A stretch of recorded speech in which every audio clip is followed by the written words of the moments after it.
Hello, hi. So, today we are going to talk about the presidency. So, I've always had an interest in the presidency. Always, my whole life. So, I have this lecture prepared, and I'm happy to take questions about it once we meet in class over Zoom.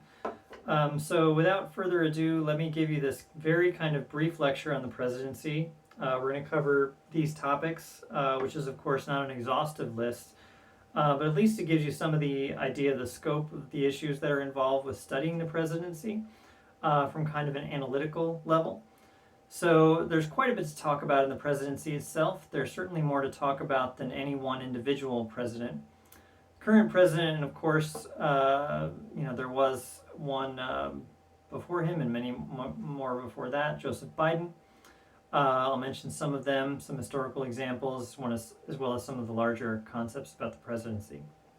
I'm going to do my best to give you a broad look at what the presidency represents in the process of American government. The first thing is the current presidency we're living side by side with at the moment, the new, not really new anymore, but the Biden administration, and the contrast with his immediate predecessor, the Trump administration. And there's a lot of conversation about how much of a departure from previous presidents Trump was.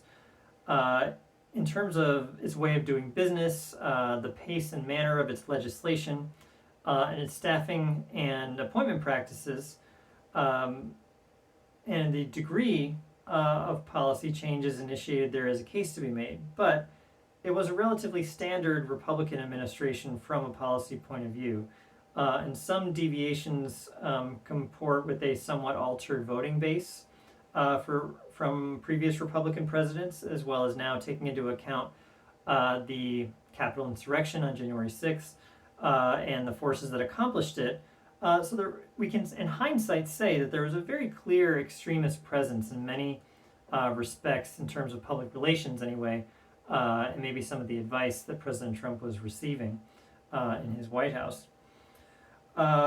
Let's see. So certainly President Trump is a very unique individual, and let me give you some examples of what he ended up doing, especially in the first part of his presidency. He opted to take that were relatively within the normal range of what a Republican president in the modern era might do. He did pass about 100 or so executive orders early in his term. He increased the size of the military. And passed a large tax cut. Again, same thing as the last 3 or 4 Republican presidents have done. For the wealthiest and highest income earners, especially, that tax cut. And that actually saw many low and middle income folks uniquely see their income taxes go up in a way that hadn't really happened with previous Republican presidents. And this was unexpected. So in terms of what President Trump did or didn't do, or what he had the power to do, let's go back to some of the roots of the presidency.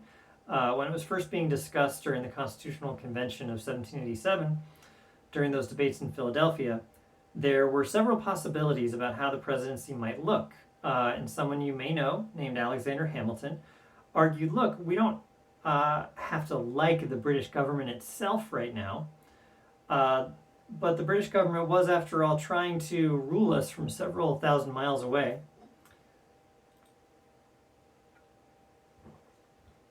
I'm sure Alexander Hamilton had his own thermos of water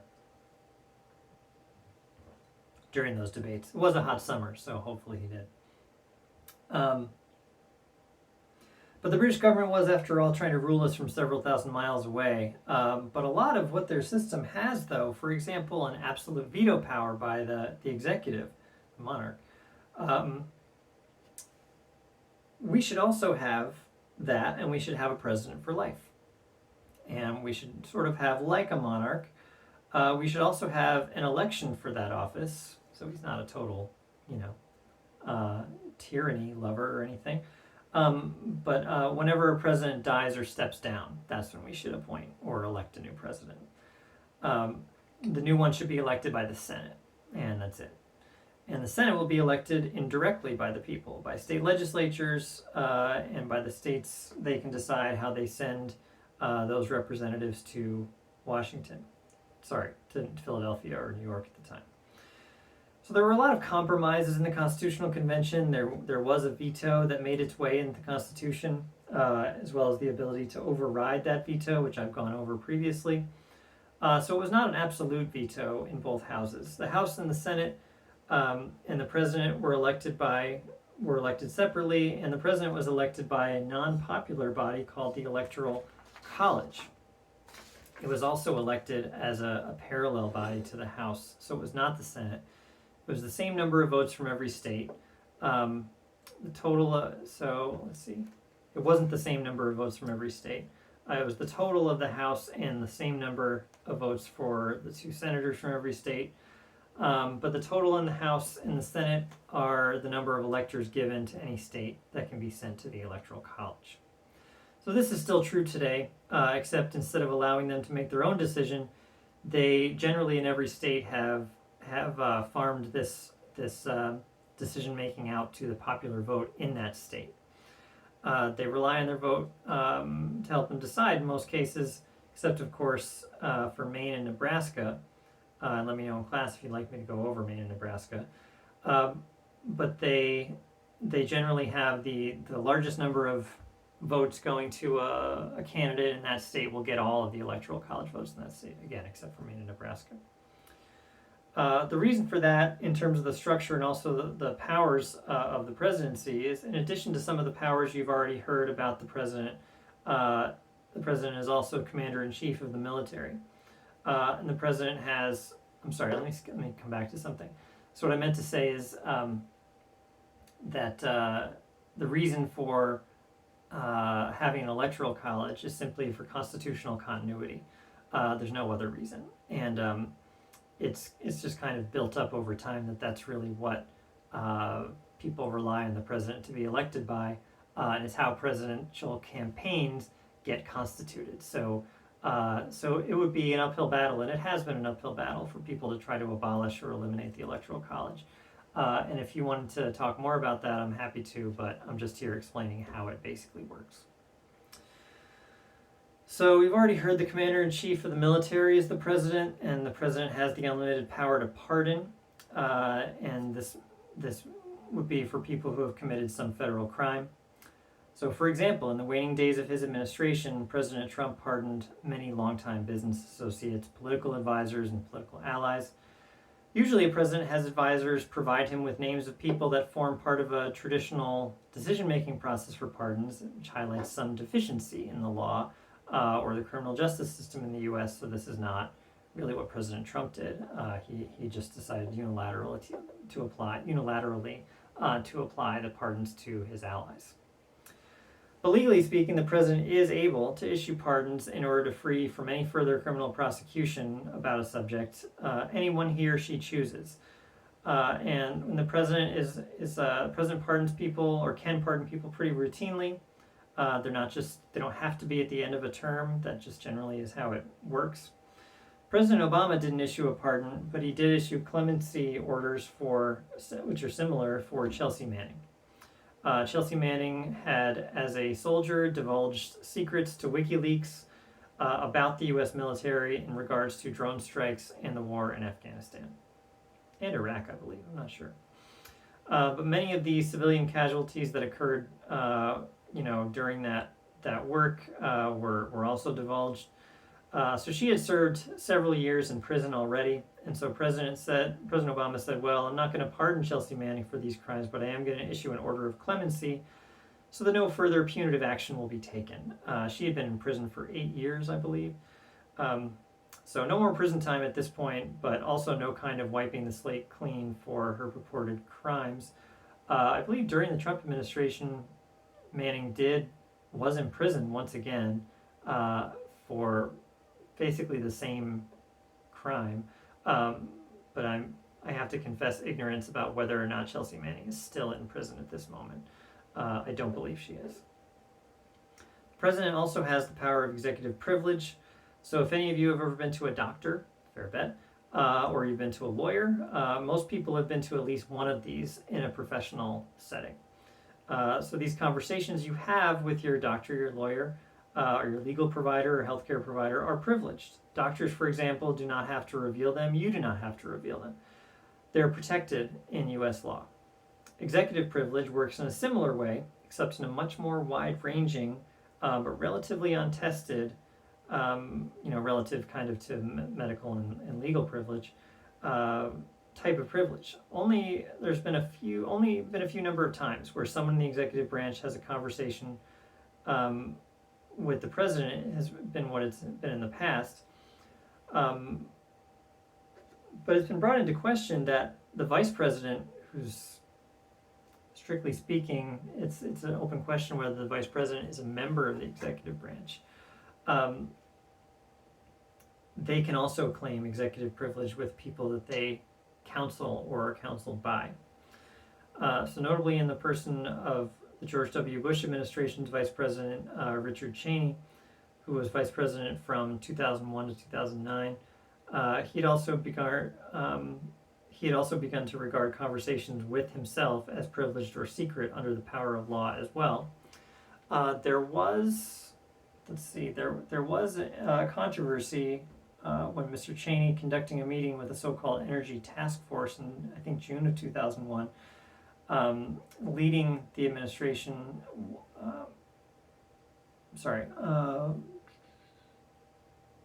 so leading many to believe the administration was very much in close contact with the energy and specifically the oil and gas industry, and a series of CEOs were on this Energy Task Force, of which Cheney himself had been one, as recently as a few months before the presidential campaign that he embarked on with George W. Bush. But as soon as after September 11th, this controversy was largely forgotten. Whether the Energy Task Force meeting that took place in June 2001 was, whether the names of that task force were going to be disclosed or not, whether it was privileged or not, really took a much of a backseat to the events of September 11th, 2001. So it has been revisited, but not really with a lot of enthusiasm by Democrats or anything. So it's been largely forgotten, but it still is a good example of how executive privilege has expanded. So the president is extraordinarily powerful on the world stage, even in regards to the other two branches. But if one's not familiar with impeachment, there is a low threshold for impeaching a president for high crimes and misdemeanors. So just a majority vote in the House is all it takes. This is all that's required to impeach a president. So I think we all know now that there's been 2 impeachments during the Trump administration, that to remove a president is not what impeachment means. It means to put the president on trial. And only the Senate can convict and remove a president after an impeachment, so an impeachment is a lot like an indictment in criminal law. So let's see, they need a 2/3 vote. So even if a majority of senators agree with impeachment, with removal, conviction and removal, then that conviction and removal doesn't happen. For former President Trump, he did have an impeachment early in his term and he was acquitted. But there was also an impeachment trial set after the end of his term due to his role in the January 6, 2021 uprising in the Capitol that resulted in the deaths and injuries of several people, including Capitol police. So we'd never seen an impeachment trial of a president who was not a sitting president before, but a lot of people learned this legal technicality. It was to see if the Senate could bar him from seeking future office, and so this did not occur. I think it was an entirely partisan vote. Democrats voting to convict and Republicans voting to not convict. So this is where the order of the succession to the presidency becomes important. According to current law, if the president were to die, the vice president would ascend to the presidency, and actually, according to the Constitution, in the 25th Amendment specifically, the vice president would ascend to the presidency as has happened 8 times before in the last 200 years. If, however, there was an event where the vice president and the Speaker of the House, the ranking member of the Senate, and the Secretary of State, and the Treasury and Defense, Attorney General, Secretary of Interior, were all suddenly killed or all suddenly resigned, there would be someone else sworn in as president. So if you haven't seen it, there's a television show called Designated Survivor on one of those streaming services. The Secretary of Housing and Urban Development in this show is the only person left alive in the cabinet after this attack on the U.S. Capitol, this kind of 9/11-like attack on the U.S. Capitol. So when someone attacks the Capitol building during the president's annual State of the Union address, where everyone goes, it's like a big party. Capitol building during the annual State of the Union address in Congress is attacked. Someone has to stay in the White House, and often it's called the bunker or the basement, for just that reason, in case everyone else in the line of succession were to suddenly die, which is more likely when they're all together. So in this show, the Secretary of Housing and Urban Development becomes the president, and he's not a professional politician. It's all very Hollywood. But the two largest cabinet departments in terms of employees and budget are Defense and Veterans Affairs. Other large departments include transportation and other departments like Treasury, Agriculture, Commerce, Labor, and Education. There's a number of positions under them, like the Deputy Secretary or the Undersecretary or the Deputy Undersecretary. So almost all the president's nominees are usually confirmed by the Senate for cabinet positions. Sometimes they're controversial. It's beginning to be more controversial. So sometimes it's getting to be more of a partisan vote. So you may start to see that become even more difficult than it is now to confirm president's nominees to various offices. So there's about 17, maybe 18 members of the president's cabinet. It's really shameful I don't know that number, but I don't. It's either 17 or 18. But overall, in terms of positions that can be appointed to the executive branch, there's overall about 1,200 positions that can be appointed to the executive branch and confirmed every 4 years at the start of every administration. So even if the president is reelected, once the Senate committee overseeing of presidential nominees, let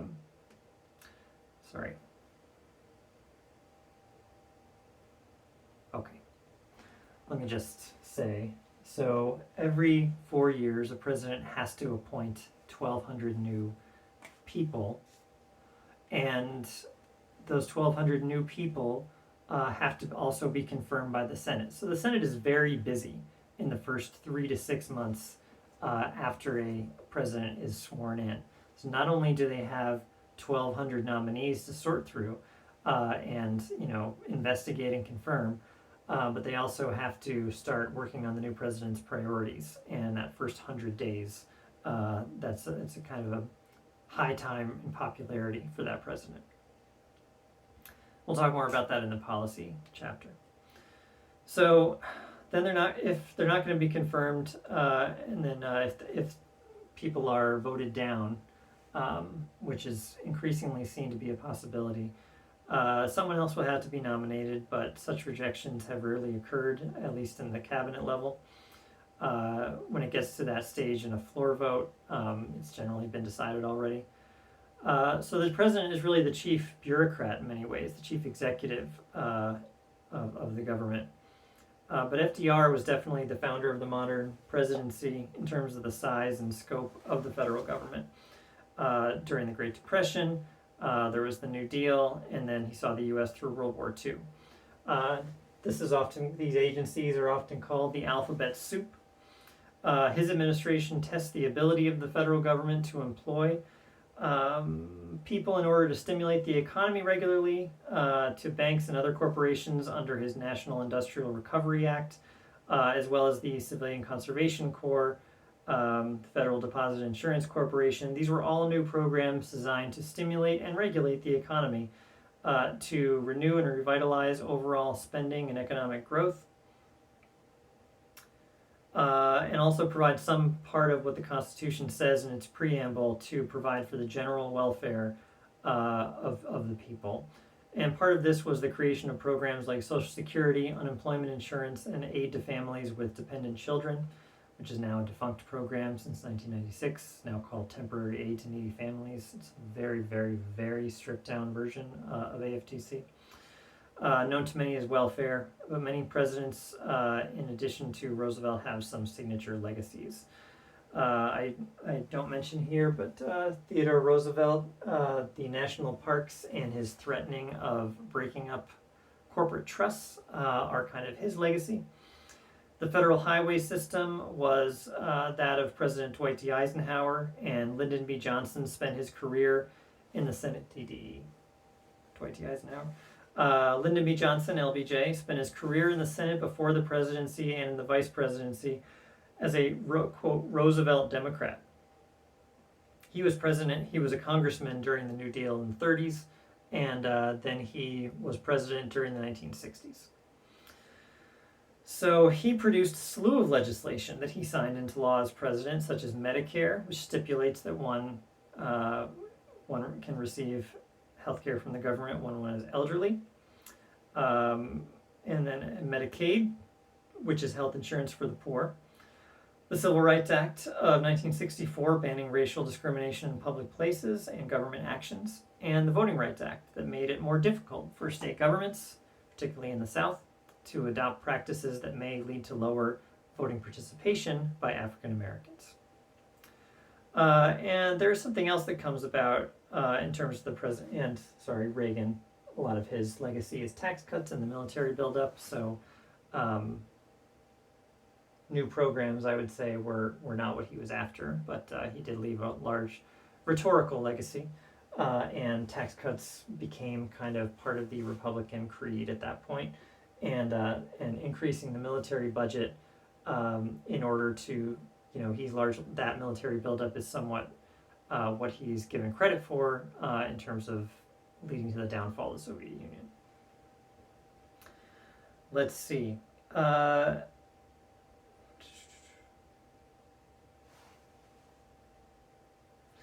kind of wrap up, let me situate us back in the present. So the Biden administration certainly got off to an ambitious start. He pledged to vaccinate 100 million Americans, and he wanted to have 200 million Americans by July 1st. The 100 million Americans was in his first 100 days, and that was achieved. Let's see. This 100 days of action comes from what journalists kind of dubbed the 100 days of FDR's term, of Franklin Roosevelt's term in 1933, to try to turn the economy and the country around at a time when it had never seen such abject, poverty and Great Depression across the country. So that's how they judge, a president's. It's adopted by presidents and journalists since then to judge the effectiveness of presidential leadership and political power of a presidency. After that president's swearing in the first term. So Biden signed several executive orders reversing Trump's executive orders, which are, again, just a statement of how presidents can enforce law. President Obama tried very hard but could not get gun control legislation, for example, passed during his presidency. But he was able to sign about 24 executive orders enforcing existing laws. I read through a treatment of what each of these laws did, what each of this executive order did, and what these laws were supposed to do. I don't remember the specifics of really any of them, but it was about 10 years ago. But I do remember thinking that not any of them came close to any new gun control law or background check law. So executive orders do have limited utility, but they can often be reversed by the court. So they're not really like a presidential decree, like what a dictator might be able to do. They're just sort of a memorandum to enforce existing laws more strongly. So it's kind of a statement of purpose in some ways. But they can have force and effect, like the ban on allowing. So the way that the Trump administration, for example, enforced immigration policy was by restricting temporarily access to people from different countries, access to the U.S. To travel here. So the executive orders, I don't mean to say they're not consequential. I just mean that the permanence of them and the power of them often is not equal to what laws might be. So part of the point of talking about these first 100 days is that it's the point at which presidents have the most popularity, the most ability to champion their agendas, and the Biden administration certainly did capitalize on that, on the high popularity and support for the new president, because after that it becomes much more difficult to govern, and their popularity tends to wane over the course of any presidency. So let's see. We'll see what the future holds, but right now President Biden is, for the first time, as of this viewing, I'm recording this in August of 2021, starting to see his popularity dip below 50% for the first time. Same thing for the Vice President, Kamala Harris. So it will be probably harder when you have a lower approval rating to get agreement from Congress, because you don't have the support of all the people at this point anymore. So the president is a political actor, and even though that person is supposed to provide political leadership, you have to be able to command the support of people to be able to persuade other people that you are worth listening to, and that your agenda, which may be unpopular for a time, will in the long run pay off. So we shall see how that goes. Okay, if you have questions about the presidency, I'm happy to answer them during class. Take care.